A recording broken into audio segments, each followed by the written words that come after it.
also St. John's, Newfoundland right now, because this is one of the places, if we could take a look, that is looking not too bad today, but you will be dealing with some smoke and haze as we get into the afternoon and throughout the morning as well. But that's a live look at St. John's, Newfoundland. You are under a special air quality statement there today, and you are looking at much of the Avalon Peninsula being under a special air quality statement today. So here's a look right now at what things are looking like in terms of our smoke and haze forecast. You can see definitively through much of Ontario, northern and southern Ontario, just scooting through the bottom of Quebec and for parts of the Maritimes. If you're in very southern Nova Scotia, if you're maybe Truro, you're picking some of this up.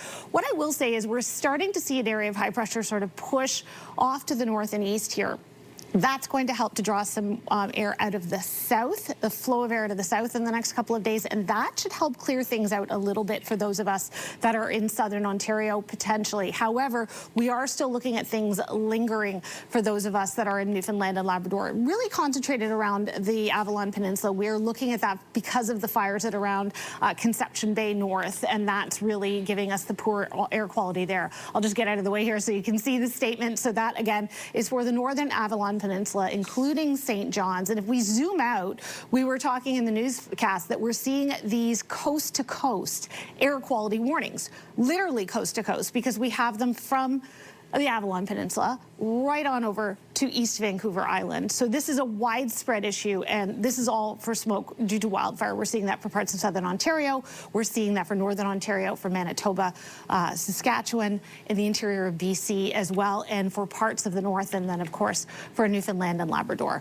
We take a look at our satellite and radar. We do have some active weather this morning to start the day if you are in Saskatchewan, and that's really where we're looking for that active weather as we get later into the day. Parts of southern Alberta, also parts of Saskatchewan and into southern Manitoba have the best chance for seeing, I would say, a moderate chance of severe storms. And if you're along the shores of the upper Great Lakes in Ontario, you could see some showers and thunderstorms popping up later on as well. Here's a look at our current temperatures across the country. Good morning to you wherever you are. You're going to see, I would say, seasonable temperatures really throughout Atlantic Canada. It's building heat, though, for those of us that are in Ontario, into Quebec, and we are also seeing some heat warnings for those of us in Saskatchewan.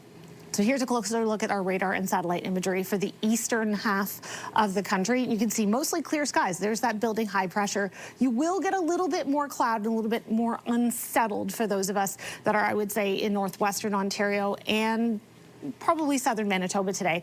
Fog to start the day for some coastal areas along the shores. If you're in Halifax, extending along the south shore of Nova Scotia, you will see the potential fog. That'll burn off later on. But I was mentioning sunny and seasonable. Look at their temperatures. They're pleasantly warm, I would say, but not too hot. You do have some humidity that you're holding on to. But for the most part, we do see things a little bit on the warmer side. I would say the heat starts to build a little bit more by the time we get to the end of the week. And this does carry over for those of us in Newfoundland. We're not looking at a lot of rainfall today. It's a lot of sunshine for Atlantic Canada that we'll be dealing with. So it's quite a pleasant day. Unfortunately, though, some poor air quality. Here's a closer look at the air quality statements that are in southern Ontario, and we're also dealing with those in the Sault Ste. Marie area where smoke from wildfires is also a concern. That's a look